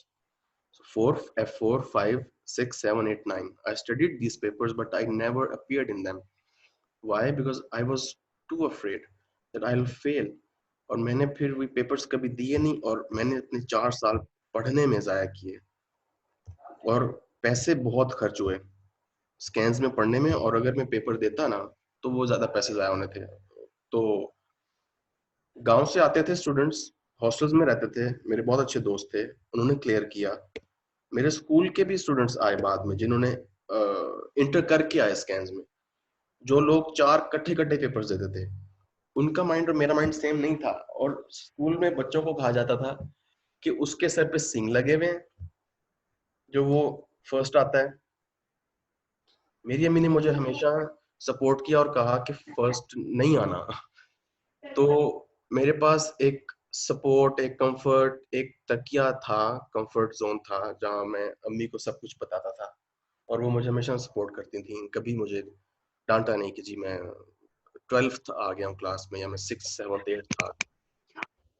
Parents से आपको confidence आता है, और पेरेंट्स से ही आपको डिप्रेशन आता है।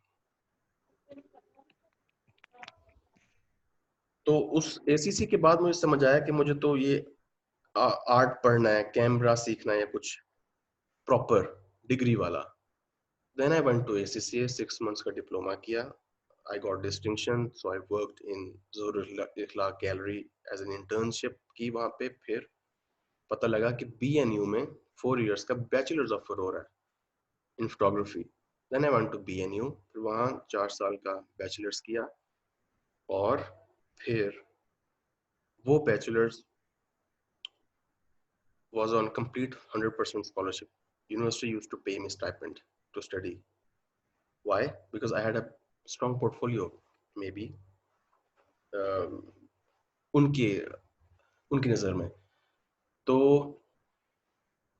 एनसीबी आपको इस एडमिशन नहीं देता. कोई भी यूनिवर्सिटी आपको एडमिशन इसलिए ज्यादा आपको प्रेफर करेगी कि हाँ आके पढ़ो अगर आपका उस चीज में ना ऑलरेडी छोटा सा पोर्टफोलियो बना हुआ हो. आप लोग जब आए थे एग्रीकल्चर यूनिवर्सिटी में, आप लोग ब्लैंक थे या कुछ पोर्टफोलियो था, कुछ सीखा हुआ था पेरेंट्स की तरफ से कहीं से? सर ब्लैंक थे, बिल्कुल कुछ भी नहीं पता था. बल्कि हम सर हमने तो बल्कि पेरेंट्स ने धक्के से एमडी कैट कराया था कि बेटा मेडिकल करना है, लेकिन अल्लाह का शुक्र है तो उतने मार्क्स नहीं थे कि मेडिकल में भी जाते, वरना अगर उसमें थोड़े बहुत भी मार्क्स आ जाते तो प्राइवेट भी इन्होंने करवा देना था, मतलब जबरदस्ती, जिस तरह का हमारा माइंडसेट है सोसाइटी का. एक छोटा सा और सिनेरियो है, दानिश आप भी सुनो और बताओ कि suppose everyone in this class is a PhD in their respective field, कोई भी है. अब आपका बच्चा है, आप उसको कहाँ तक पढ़ाओगे और उसको अपना जो आपका जो सारा पीएचडी वाला इल्म है वो आप उसको अंदर ट्रांसफर कर सकते हो? तो आपको उसको पीएचडी करवाना जरूरी है? बिल्कुल भी नहीं सर. मैंने खुद इवन पीएचडी नहीं की. जब एमएस के बाद मेरे काफी सारे दोस्तों ने पीएचडी की थी, लेकिन मेरा तब यही था कि जो 2 या 3 साल पीएचडी करके भी मैंने जॉब करनी है, वही 2-3 साल में जॉब में एक्सपीरियंस ले लेता हूँ. तो और अल्हम्दुलिल्लाह आज मैं बेहतर जगह पर हूँ. जो मेरे दोस्त हैं इंशाल्लाह वो भी बेहतर होंगे, पीएचडी कर रहे हैं, कहीं पर लेक्चर वगैरह लग जाएंगे. लेकिन जो मैं चाहता था मुझे वो मिल गया, जॉब में एक्सपीरियंस था और बेहतर मिल गया. तो डिग्री की तो सर एक्चुअल प्रैक्टिकल कहीं पर भी डिग्री की अहमियत नहीं है. कोई नहीं आपसे डिग्री पूछता कि आपकी कितनी है. मिनिमम रिक्वायरमेंट मैं अगेन कहूंगा जरूर मीट होनी चाहिए, लेकिन उससे आगे नहीं. आप लोग बाकी मेरा नहीं ख्याल सर पाकिस्तान में कहीं पर पीएचडी की रिक्वायरमेंट है किसी भी जॉब के लिए. इवन आरएनडी के लिए या लेक्चरशिप के लिए भी एमफिल इज इनफ. ये अभी सिटी 42 की रिपोर्ट मैंने यूट्यूब पे कुछ दिन पहले देखी थी कि पता नहीं कितने 3000 समथिंग पीएचडीज जो हैं वो जॉबलेस घूम रहे हैं पाकिस्तान के अंदर. और ये हाल सिर्फ यहाँ का नहीं है. एक यूट्यूब की वीडियो है, लंदन के अंदर कोई एक होमलेस बंदा था, उसने किसी चीज में पीएचडी की हुई थी और वो होमलेस था. क्यों? कोई समझेगा कि जी हार्वर्ड का ग्रेजुएट है, ऑक्सफोर्ड का ग्रेजुएट है तो उसको तो फौरन जॉब मिलेगी. उनके पता नहीं कितने ज्यादा मसले होते हैं. उनके पास घर नहीं होता रहने के लिए, उनको छोटी छोटी जॉब्स करनी पड़ती हैं, उन्होंने वो पे करना होता है अपना स्टूडेंट लोन लिए बगैर आप लोग वहाँ पे स्कॉलरशिप्स नहीं मिलती. यहाँ पे जैसे मिल जाती हैं, हमें 100% मिल गई या कुछ और नीड बेस्ड मिल गई. उधर कोई ऐसा चक्कर नहीं है. यूनिवर्सिटी को आप लोग सिर्फ एक पैसा बनाने की फैक्ट्री देखो, बिल्कुल उसी तरह जैसे KFC या मैकडॉनल्ड्स है, वहाँ बर्गर्स बनते हैं, यहाँ पे आप लोग बन रहे होते हो. वही तालीम आपसे पहले पता नहीं कितने लोगों को दे चुके हैं. जी सर, पाकिस्तान में सेकंड मोस्ट प्रॉफिटेबल बिजनेस है एजुकेशन का. नंबर 1 पर हेल्थ है. हाँ. Second most profitable business, it's not an institution या कोई तालीम का नहीं है, सेकंड मोस्ट प्रॉफिटेबल बिजनेस है पाकिस्तान में ये बात ना, ये एग्जैक्ट बात NYU के प्रोफेसर ने मेरी डॉक्यूमेंट्री में बोली हुई है कि ये हाईएस्ट है, ये नंबर 1 बिजनेस है यूएसए में मनी मेकिंग. हाईएस्ट मार्जिन है इसमें. तो कभी पेरेंट्स की तरफ से डॉक्टर बनने का या प्रेशर नहीं आया कि हम गर्ल्स हैं तो हमें तो डॉक्टर बनना है? ये जो कॉमन सा मिथ है गर्ल्स पे लगता है. सर मेरा सर आगे बहुत ज्यादा प्रेशर होता है गर्ल्स पे, मतलब फैमिली की तरफ से तैयारी वगैरह की, लेकिन अच्छा एक क्वेश्चन और कि मतलब सभी फैमिलीज एक बोले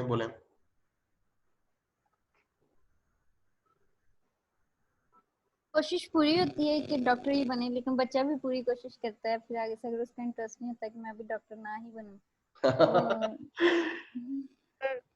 माय अब्बा यूज्ड टू से कि पुत्र एक दफा तू डॉक्टर बन जा ते फिर गल बन जाए. ये मैट्रिक से शुरू होता है, उनको बुलाओ यार मेरे सामने। एक बार मैट्रिक हो जाए। हमें उल्लू बनाते हैं शुरू से। और ये जितनी भी आप लोगों ने क्वालिफिकेशन ली है, सपोज बीएससी की है अपने फूड साइंस में या फिर किसी भी आपकी जियोलॉजी में, एमफिल कर लिया, मास्टर्स कर लिया, अब आपने एक दिन शादी करनी है, शादी के बाद आप जॉब करेंगी? सर फैमिली पे डिपेंड करता है, मतलब इट सीम्स लाइक कि बहुत मुश्किल है कि परमिशन हो। अच्छा, सो नेक्स्ट वही बात होगी गर्ल्स के लिए कि नेक्स्ट तो घर के लिए या ससुराल अगर इजाजत देगा तो ठीक है, अदरवाइज हमें तो कोई इशू नहीं है, करेंगे। मेरी अभी रिसेंटली बहन की शादी हुई है, मतलब अब वो मेरे से छोटी है, वो अभी उसने मेजर सिलेक्ट करना है अपना, ये वो भी यूएएफ से ही पढ़ रही है, तो उसके हस्बैंड ने उससे पहले ही कह दिया है कि मैंने तुम्हें जॉब नहीं करने देनी, तुम ना पढ़ो, तुम पढ़ भी क्यों रही हो, हालांकि वो अमेरिका रहते हैं और उनकी बहुत अच्छी जॉब है वहाँ पे, लेकिन वो इससे वहाँ पे भी उन्होंने इसके दिमाग में ये बात डाल दी, अच्छी खासी ब्रेन वॉशिंग कर दिया कि नहीं, हम नहीं आपको अलाउ करेंगे जॉब करना वहाँ पे। सही। तो काफी मुश्किल है। अब देखो कि आप लोगों ने मास्टर्स किया, एमफिल पीएचडी कर ली, और अब आप लोगों के पास जो सिलेक्शन क्राइटेरिया है ना आप लोगों के हस्बैंड्स का, वो 50% हो गया। कि अभी आपने कहा है कि जी अगर वो इजाजत देंगे तो करेंगे, तो आपके जॉब करने के चांसेस 50% हो गए हैं, तो अच्छा हस्बैंड चूज करने के चांसेस भी 50% हो गए हैं। ये काइंड ऑफ जुआ है एक तरह से कि भाई हमें अगर मिल गया ऐसा ससुराल के, हाँ हमें परमिशन मिलेगी, तो मुझे लगता है कि इतनी तालीम हासिल करके घर बैठना या घर बिठाना ऐसी लड़की को, ये हमाकत है। सोसाइटी को गिव बैक करना चाहिए और उनको परमिशन मिलनी चाहिए, जी सर। अलाउ करें। Yes sir. तो सर मेरे ख्याल में पेरेंट्स की बहुत ज्यादा काउंसलिंग की जरूरत है। हाँ जी, हमसे ज्यादा पेरेंट्स की एग्जैक्टली जरूरत है। सर। और ये हमारी ना चाहिए कि पेरेंट्स, इनसे बॉन्ड बनवाया करें सर। अभी आप देखें कि जैसे आर्मी में होता है, शायद कुछ लोग जानते भी हों, जब आप ट्रेनिंग के लिए जाते हैं वहां पर 2 साल गवर्नमेंट का आपके ऊपर ठीक ठाक खर्चा होता है, मिलियंस में गवर्नमेंट आपके ऊपर एक्सपेंस करती है, आपकी ट्रेनिंग में, वेपन्स में, सारा कुछ। वो आपसे बॉन्ड भरवाते हैं कि आप 10 साल से पहले आर्मी को रिलीव नहीं कर सकते, अगर आपने करना है यस तो आपने सर, इतना पेमेंट करनी है। ये चीज स्पेशली और किसी में हो ना हो, मेडिकल में जरूर होना चाहिए। एमबीबीएस की सर अगर आप देखें तो जितने भी गवर्नमेंट मेडिकल कॉलेजेस हैं, बड़ी मिनिमल सी होते उनके चार्जेस होते हैं, लेकिन गवर्नमेंट का ऊपर बहुत एक्सपेंस हो रहा होता है। हम क्या करते हैं, बेटियों को एमबीबीएस करवा के तो शादी करवा देते हैं और घर बैठ जाते हैं। तो ये मतलब रिसोर्सेज का भी जाया होना है। बॉन्ड भरना चाहिए हर डिग्री वाले को कि आप इतने साल जॉब करेंगे, और ज़ाहिर है गवर्नमेंट को जॉब्स देनी भी चाहिए, 5 साल 10 साल 3 साल चले, लेकिन जॉब्स देनी चाहिए, क्योंकि असल लर्निंग जॉब्स में ही होती है, डिग्रीज में तो कुछ नहीं था। और मैंने कुछ ऐसे कपल्स भी देखे हैं जो गवर्नमेंट के फैमिली के सर जॉब रिसोर्सेज होते हैं यहाँ पे। हाँ एक चरण ठीक है, डिग्री ठीक है, ना की जाए यहाँ पर कंसीडर पाकिस्तान में, चल ना ना कुछ इंस्टीट्यूट्स होंगे जो नहीं कंसीडर करें, लेकिन फर्दर फिर आ जाती है बात रेफरेंस, जिसके पास रेफरेंस होगा उसको जॉब मिल जाएगी, जिसके पास कोई रेफरेंस होगा नहीं वो घर बैठा रहेगा, चाहे वो पीएचडी क्यों ना हो। एग्जैक्टली। तो कुछ कपल्स ऐसे होते हैं कि वो लोग अगर लव मैरिज है या अरेंज मैरिज है, निकाह नामे के ऊपर लिखवा लेते हैं कि हाँ हमारी बेटी या मैं शादी के बाद जॉब करूंगी, तो निकाहनामे में लिखा जाता है और फिर वो हस्बैंड आपको नहीं रोक सकता कि जॉब करने से। ये भी कुछ लोग कर लेते हैं। और क्योंकि कुछ होते हैं ना इस तरह बोलते हैं कि हाँ जी बाद में देखा जाएगा, या हालात पर डिपेंड करता है, ये वो जब हालात पर डिपेंड करता है ना, तब आपका वो सारा इल्म जो है जो आपने सीखा होता है वो जंग लग चुका होता है उसको, तब उसको यूज करने का फायदा भी नहीं, उसको फ्रेश इंसान यूज करता है। और ये जैसे इंडोनेशिया में एक रूल है, इस्लामिक रूल, के शादी करके ना, निकाह करके वो लोग एक मस्जिद में जाते हैं, कोई उनका सेंटर है, इस्लामिक सेंटर, वहां पे जाके ट्रेनिंग होती है हस्बैंड और वाइफ की। वो दोनों को ट्रेन करते हैं इस तरीके से कि आपने रिलेशनशिप में चलना कैसे, बिहेव कैसे करना है, उसके पेरेंट्स के साथ, इसके पेरेंट्स के साथ, आपस में। यहाँ पे ऐसा कंसेप्ट ही नहीं है। जब मैंने ये सुना था तो मुझे बहुत अच्छा लगा कि वहाँ पे हस्बैंड वाइफ को ट्रेन किया जाता है कि आप लोगों ने कैसे इसको लॉन्ग लास्टिंग बनाना है इस्लामिक पॉइंट ऑफ व्यू के अंदर रह के, उसके अंदर उसकी तालीमात को देखते हुए। तो ये डिग्रीज का रिवाज तो पुराना हो गया है, अब तो पता नहीं कहाँ लोग पहुंच चुके हैं। आप लोगों ने अली एक्सप्रेस के जो ओनर है उसका भी आपको पता होगा, जिसकी अली बाबा या फिर अब के अली एक्सप्रेस ही है ना वेबसाइट है, जिसने हमारी दराज.pk भी खरीद लिया, जैक मा। उसके बाद इलॉन मस्क है बंदा, जिसकी टेस्ला कंपनी है, वो गाड़ियां बनाता है। उसने इंटरव्यू में बोला था कि मुझे किसी ने जॉब नहीं दी, इसलिए मैंने कंपनी शुरू कर ली, खोल ली। ये उसका जवाब होता है। वो कंपनी ऐसे नहीं खुलती। अब वो बंदा गाड़ी बनाने वाला, अब वो बनाता है मिसाइल्स जो स्पेस में जाते हैं। और आपका अमेज़न का जो मालिक है जेफ बेजोस, amazon.com, वो इंसान कहता है कि पॉपुलेशन ने बढ़ते जाना है, इंसान जो है वो एक तरह से एक्सपेंड ही करता है, उसने कम तो होना नहीं। जिस तरह पहाड़ तोड़ के, ये डीएचए बहरिया वाले पहाड़ तोड़ के सोसाइटीज बनाते हैं, तो जगह कम पड़ रही है, पॉपुलेशन ने बढ़ना है, तो space is the only way to go. ये भी मैंने कोटेशन कोट किया अपनी डॉक्यूमेंट्री में। ये अर्थ कम पड़ जाएगी। और गांधी जी ने एक दफा कहा था, there is enough for everyone's need but there is not enough for everyone's greed. Resources के बारे में वो बात कर रहे हैं। तो ये चीजें हमें सोचनी है कि हम पेरेंट्स को भी एजुकेट करें और खुद भी एजुकेट हों। हमने वक्त के साथ चेंज होना है। नोकिया चेंज नहीं हुआ ना, आज वो कहाँ है? कहीं नहीं है। सर पेरेंट्स सबसे बड़ी बात है इसमें, अभी पेरेंट्स का ही है सारा। मतलब हम गर्ल्स होते हुए हमें या तो थोड़ा सा रबीलियस होना पड़ता है ताकि हम अपने गोल्स अचीव कर सकें, या फिर हमें पेरेंट्स के साथ जरा कोऑपरेट करना पड़ता है, उन्हें समझाना पड़ता है। अब काफी हद तक मेरी मामा इस चीज पे कन्विंस हो चुकी हैं, और अगर मामा कन्विंस हो गई हैं तो ऑब्वियसली बाबा भी कन्विंस हो जाएंगे कि मेरा बहुत ड्रीम है कि मैं एमफिल बाहर से करूं, और अभी वो मेरे पे इस चीज़ का प्रेशर ना डालें कि मैं शादी करूं, तो क्योंकि लोग क्या कहेंगे कि छोटी बहन की शादी हो गई है। तो बाकी ये डिग्रीज का भी है। मेरा ये भी था कि मैं हैसअप का कोर्स, ये होता है hazard analysis and critical control point, इसकी सर्टिफिकेशन होती है। वो लेके आप बहुत अच्छी मतलब इंडस्ट्री में भी जा सकते हो। ऑडिट में मेरा जाने का काफ़ी इरादा है, मतलब अगर मुझे चांस मिला तो। हम तो सोचते हैं, हमारे तो बहुत ड्रीम्स हैं, लेकिन पहले आप पेरेंट्स के साथ फंसते हो एक तरह से, फिर आप आगे अगले घर में जाके एक तरीके से फंसते हो। तो इसमें काउंसलिंग की बहुत ज्यादा जरूरत है। दानिश इस बात से एग्री करेगा कि क्योंकि आप अकेले कुछ नहीं कर सकते जब तक इवन जी बिल्कुल सर, ज्यादा मुश्किल है। और मेरी जो मदर है वो रिटायर्ड हैं, एसोसिएट प्रोफेसर स्टैटिस्टिक्स की, और वो कहती थी, सिंगल मदर, सिंगल पेरेंट, उन्होंने कहा था कि तुम लड़की भी होती, बेटी भी होती, तो भी मैंने तुम्हें बाहर भेजना था। तो ये कॉन्फिडेंस तो पेरेंट्स देते हैं ना यार।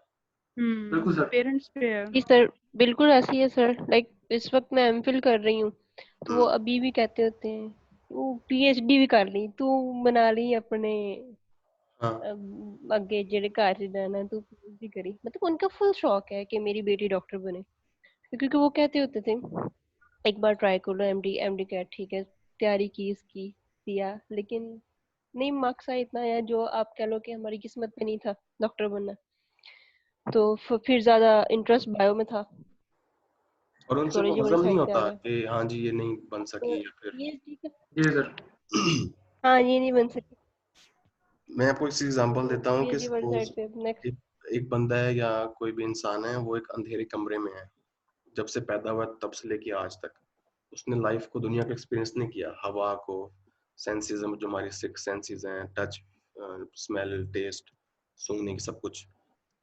उसको आप अचानक बाहर लेके आओगे ना, तो वो उसके लिए फर्स्ट टाइम होगा ना, कि हाँ ये मैंने पहली दफा देखा है, दरख्त को फर्स्ट टाइम देखा है, माउंटेन फर्स्ट टाइम देखा है।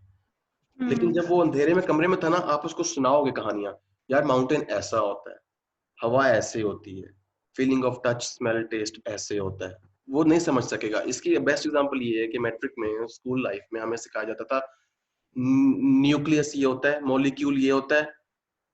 दिमाग की दही हो जाती थी केमिस्ट्री पढ़ के कि ये कभी दिखा तो दो। मुझे बहुत शौक होता था देखने का, जिसकी कभी समझ नहीं आई थी। मुझे देखने का शौक था कि दिखाओ यार, बातें ही बातें होती रहती हैं, मुझे देखना है ये सब कुछ, लेकिन वो नहीं दिखाते थे। तो पेरेंट्स के साथ भी यही है, उन्होंने सिर्फ यही एरिया देखा हुआ है, पाकिस्तान। उनको नहीं पता कि अमेरिका में क्या हो रहा है। हर इंसान को ना एक दफा वेकेशन के लिए ही सही बाहर के मुल्क एक दफा जाना चाहिए। आपकी वही आप फुल फ्रेम हो जाओगे, आपकी दोनों आंखें खुल जाएंगी, आपकी लाइफ चेंज हो जाती है, आपका विजन चेंज हो जाता है, एक्सपोजर आपका बदल जाता है। बाहर के मुल्क जाना बहुत जरूरी है।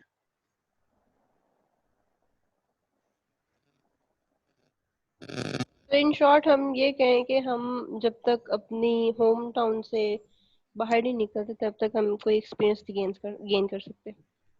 एक्सपोजर बेसिकली सर भी यही कहना चाह रहे हैं कि एक्सपोजर होना चाहिए किसी चीज का, आपको बाहर का हो जाए, आपको जॉब का हो जाए, आपको प्रैक्टिकल लाइफ का हो जाए, आपको पेरेंट्स का हो जाए, जैसे आप कह रहे हैं इन लॉज अगर अच्छे मिल जाए, एक्सपोजर होना चाहिए, आपको पता होना चाहिए कि ऑप्शंस क्या हैं। लेकिन सर मैंने देखा है कि कुछ लोग बगैर एक्सपोजर के भी इतना कुछ कर लेते हैं। पॉसिबल है, लेकिन वो कम होते हैं। ज्यादा लोग तो एक्सपोजर के साथ ही करते हैं ना। अगर एक्सपोजर के बगैर जो करते हैं, मेरी ऑब्जर्वेशन ये है कि उनको फ्रीडम होती है ना, उनको पूछ कुछ होती है। इवन हम फिल्म में भी थे तो मेरी मदर की तरफ से इंस्ट्रक्शन ये थी कि 4 बजे अगर क्लास खत्म हो गई तो 5 बजे बेटा घर हो। तो वो फिर मैंने तकरीबन 6 साल यूनिवर्सिटी में गुजारे हैं फैसलाबाद, और मुझे अभी तक फैसलाबाद के बाजारों के नाम नहीं याद, ना एक रास्तों का पता है ना कुछ और, क्योंकि सीधा सुबह यूनिवर्सिटी जाना और वापस आना। तो उस वक्त फिर एक्सपोजर, और फिर कोई कहे मुझसे आज 2 साल बाद 3 साल बाद पूछे कि तू फैसलाबाद 6 साल रहे तेन की पता होते था, तो मुझे तो कुछ नहीं पता फैसलाबाद का ये किसी चीज का।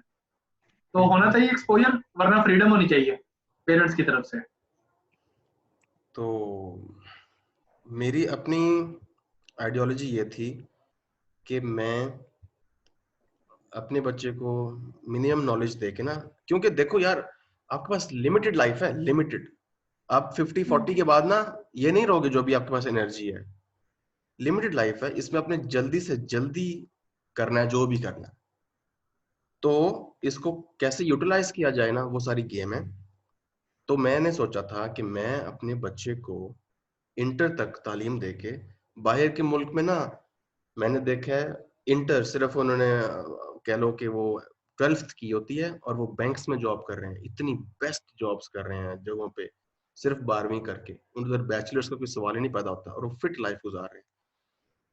ये अपने बच्चे को मैंने सोचा था कि मैं कम तालीम देके, इतनी बैचलर्स नहीं करवाना, 4 इयर्स नहीं दिलवाने थे, सिर्फ इंटर देके और सारा कुछ अपना ट्रांसफॉर्म करें, एमफिल पीएचडी वाला सारा कुछ अपना।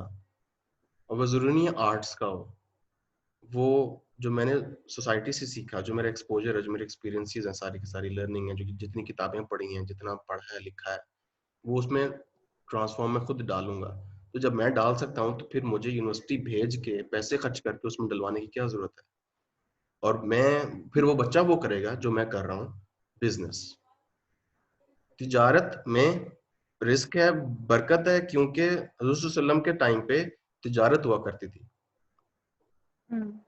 कुरान पढ़ाने के उन्होंने कहा पैसे ना लो, मेरी तालीम लोगों को तक पहुंचाओ। आजकल कारी साहब पैसे लेते हैं कुरान पढ़ाने जब आते हैं। तो इसको मैं यहां तक लेके आता हूं कि मैंने आपको ईमेल में फर्स्ट में लिखा था ना, education is a basic human right.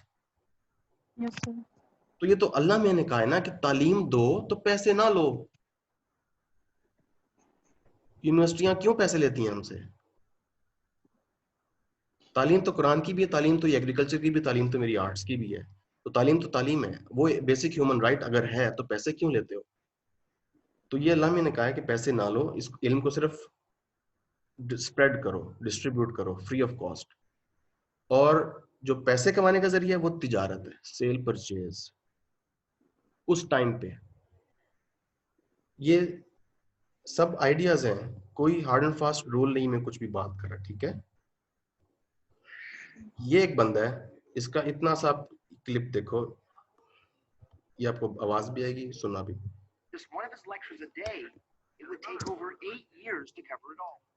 एक इंसान है सैल खान, खान एकेडमी नाम सुना किसी ने? Yes sir. उस जी सर। बंदे के इतने ज्यादा लेक्चर्स हैं कि 8 साल लग जाएंगे अगर आप उसका लेक्चर रोज सुनोगे तो। वो ऑनलाइन लेक्चर्स बनाता था अपनी नीस के लिए, हार्वर्ड ग्रेजुएट था, लेकिन बिल गेट्स ने एक दिन देखा कि उसकी नीस तो यहाँ से सीखती है, यूट्यूब के पॉडकास्ट से। वो इंसान वेब कैमरे से नहीं बनाता था लेक्चर्स, सिर्फ ऑडियो थे वो। बिल गेट्स ने फिर उसकी पॉडकास्ट यूज की अपनी बच्चों को पढ़ाने के लिए, सैल खान की वीडियोस। और फिर उस बिल गेट्स ने उसको बुलाया कि आओ मैं तुम्हें इतनी ज्यादा फंडिंग देता हूँ, इसको और एक्सपेंड करो। तो सैल खान मशहूर है अपनी खान एकेडमी की वेबसाइट के लिए, free world class education anywhere for everyone, online है वो, इसको आप सर्च कर सकते हैं। ठीक है, ये होती है यस सर, तालीम। मैंने अपने एफएससी में खान एकेडमी के बहुत सारे केमिस्ट्री और बायोलॉजी के लेक्चर्स दिए थे। मतलब मैं एफएससी में एकेडमी नहीं जाती थी, मैं इधर से ही ऑनलाइन ही लेक्चर लेती थी। सिर्फ टेस्ट देने लास्ट मतलब ईयर के लास्ट में 2 मंथ्स 3 मंथ्स चली जाती थी। मतलब मैंने टोटली ऑनलाइन ही पढ़ा है। हाँ, और ये मेरी अभी डॉक्यूमेंट्री भी सबटाइटलिंग के स्टेज पे है, बन चुकी है, but it's still in process edit के। ये 1 आवर 14 मिनट्स की है। अभी आपको 2 एग्जांपल्स दिखाने लगा हूं मैं, इनको सुने। I found 2 self-taught examples out of many, one from Pakistan and the other from China. तालीम है इनकी मैट्रिक। इन्होंने कूड़ा करकट को इस्तेमाल करते हुए पेट्रोल, गैस और बिजली बनाने का निहायत शानदार तजुर्बा किया है। जिसने शक्ल नहीं देखी स्कूल की, इंटरनेट की, वो यूनिवर्सिटी जाके सिखाता है, पढ़ाता है कि रोबोट।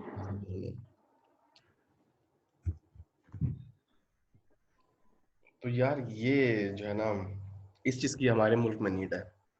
हमें नहीं जाना यूनिवर्सिटी और हमें नहीं पढ़ना 4 साल लगा के या जितने भी साल लगा के, खुद से भी तालीम हासिल की जा सकती है।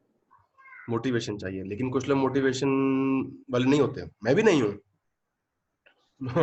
मुझे भी प्रेशर चाहिए, तो कुछ लोग नहीं कर सकते ऑनलाइन, हर बंदे के लिए नहीं है ये, है ना? बिल्कुल सर। Yes sir. तो ये मेरा एक क्वेश्चन था, out of many. There are world-class online platforms like Udemy, Skillshare, Creative Life, Masterclass, yeah, with option of free preview courses and 30 days money back guarantee, where the student can acquire a skill fast and become an entrepreneur rather than becoming an employee. हमें university में कभी ये तो नहीं सिखाया जाता कि जनाब मतलब खुद से अपना बिजनेस कैसे स्टार्ट करना है। जॉब्स के बारे में बताया जाएगा, जॉब करनी है इसके बाद आपने, तो फिर to make a living to feed their families. The rise of student consumerism is killing a good education. जो भी चीज मैस प्रोड्यूस होती है ना, आपको पता है इस चीज का। मैं मिचल्स की फैक्ट्री गया हूँ, मैंने अचार बनता हुआ देखा है, उफ, आंखें बंद करनी पड़ती हैं, इतना कोई उनका प्रोसेस ऐसा है कि मैं नहीं खाऊं वो। तो कोई भी चीज मैस प्रोड्यूस हो रही है ना, एजुकेशन को भी ले लो, वो क्वालिटी खराब हो जाती है, ये फैक्ट है। तो आज अभी टाइम बताएं कितना हुआ है इस क्लास को? ऑलमोस्ट 1.5 आवर होने वाला सर। 1.5 आवर, ठीक है। मैंने सोचा था कि मैं फोटोग्राफी की बातें करूंगा, हम डाइग्रेस करके कहाँ चले गए, और मुझे एक और असाइनमेंट देनी थी आपको फोटो ऐसे की, लेकिन आपने पिछला ही नहीं अभी तक कुछ पढ़ा, तो मैं आपको कैसे दूं?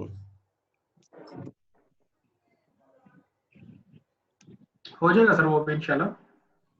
सही है, वो फिर आप सबमिट करो। मुझे नहीं पता कि वो फिर नाइकॉन ने 3rd रखनी है कि नहीं रखनी, या सिर्फ 2nd तक रखनी है, मुझे उसका आइडिया नहीं है।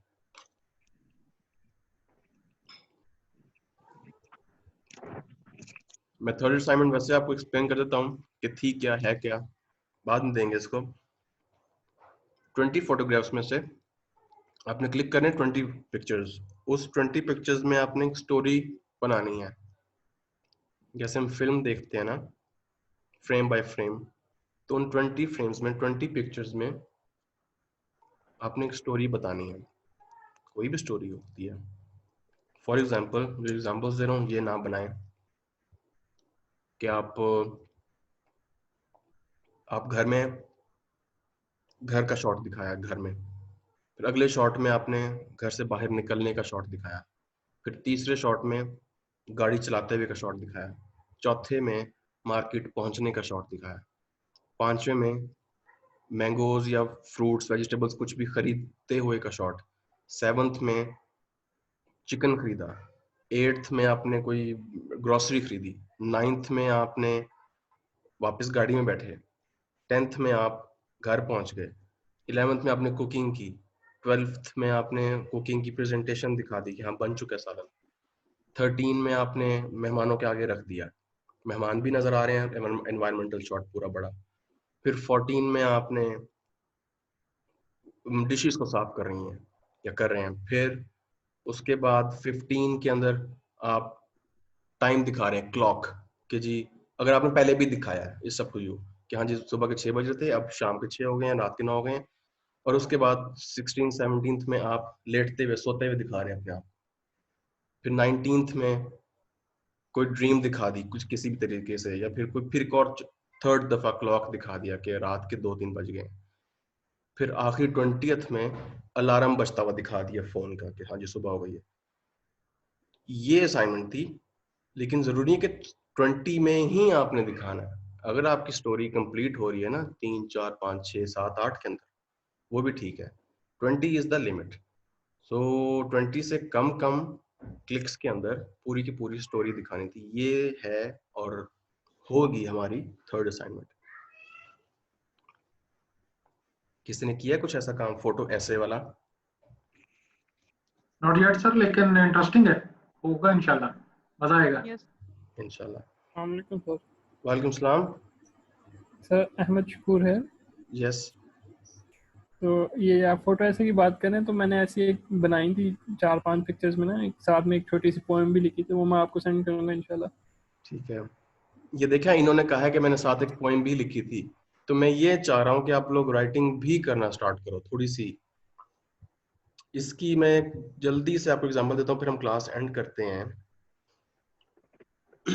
मेरा जितना भी फाइन आर्ट का काम होता है उसके अंदर फिलॉसफी कहीं ना कहीं से इंक्लूड होती है, क्योंकि मैंने अपने बीएफए में ना फिलॉसफी के 3 courses, I think 4, reason reality truth, man versus women, introduction to feminism, और सेल्फ वर्ल्ड गॉड, और एक और भी थी कोई याद नहीं आ रहा, मैंने ऑडिट किए थे। ऑडिट मीन्स कि आपको उसका क्रेडिट नहीं मिलता पढ़ने का, लेकिन आप टीचर्स की परमिशन से पहुंच के उसके अंदर क्लास में ना आप सीख सकते हैं, पढ़ सकते हैं पूरा का पूरा कोर्स।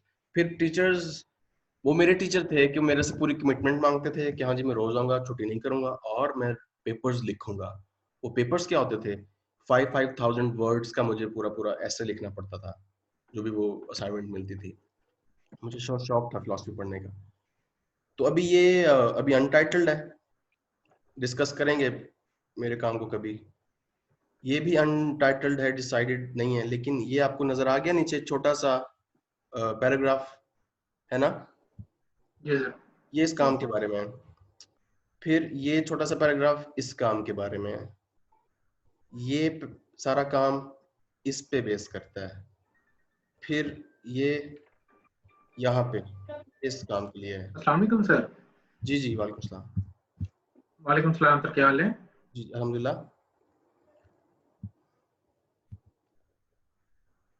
तो ये आपको एक टाइम आएगा जब हम इंशाल्लाह इस पे भी बात करेंगे, लिखने पे। किसी का कोई क्वेश्चन है अभी? सर आपके सोशल मीडिया प्लेटफॉर्म्स कौन से हैं? यूट्यूब और फेसबुक। सही, नहीं आपको कांटेक्ट किया जा सकता है? जी जी, कभी भी आप ईमेल कर सकते हैं। Sure, I am here whenever, because मैं ये चाहता हूँ कि मैं जितनी हेल्प कर सकता हूँ ना किसी भी स्टूडेंट की, वो मैं फ्री ऑफ कॉस्ट करूँ, और एग्जैक्टली उसी मैनर में करूँ जो मैंने सीखा है, जिस तरह मैं ट्रेन हुआ। लेकिन उस इंसान के पैसे ना खर्च हों, वो कहीं पे डिप्लोमा भी ना करे, क्योंकि बड़ा अच्छा हो जाएगा। मैंने डिप्लोमा भी किया एनसीए से, मैंने बैचलर्स भी किया बीएनयू से फोटोग्राफी में। तो इसलिए मैं चाहता हूँ कि ना पैसे नहीं खर्च करने चाहिए। बाकी आपको सारा मेरा जो रैशनल है, पर्पस है, ये सब लेने का क्लास, वो पता है। तो क्लास एंड करने से पहले किसी का कोई क्वेश्चन या फिर अगली असाइनमेंट के लिए कुछ किसी ने पूछना है तो प्लीज पूछ लें, फिर हम एंड करते हैं। नहीं सर, असाइनमेंट वगैरह का तो नहीं पूछना, but I really appreciate that. मतलब मुझे बहुत अच्छा लगा आपके थॉट्स और आपके ये सब कुछ, सब थैंक यू सो मच। मैं चाहता था कि मुझे कहीं से कोई भी इस तरह का बंदा मिल जाता कि मुझे कोई सिखा देता कम टाइम में, क्योंकि मुझे पढ़ा लिखा फोटोग्राफर बनना था। वरना लोग कहते हैं कि आजकल पाकिस्तान में इट उठाओ, इट पत्थर उठाओ तो फोटोग्राफर निकलता है। इतने ज्यादा हो गए हैं, शादी वाले से लेके इवेंट्स वाले पता नहीं कितने कितने हो गए हैं, लेकिन उनको इंस्टाग्राम पे भी काफी हो गए हैं। हाँ, उनको पिक्चर अच्छी खींचनी आती हैं और वो मेरे से ज्यादा टैलेंटेड होंगे, लेकिन क्वालिफिकेशन, एजुकेशन लेना वो मेरा शौक था, जिसकी वजह से मैंने पढ़ा। पढ़ाई सिर्फ हर कोई कहता है, सबको पता भी है कि वो नॉलेज के लिए की जाती है, पैसे कमाने के लिए नहीं।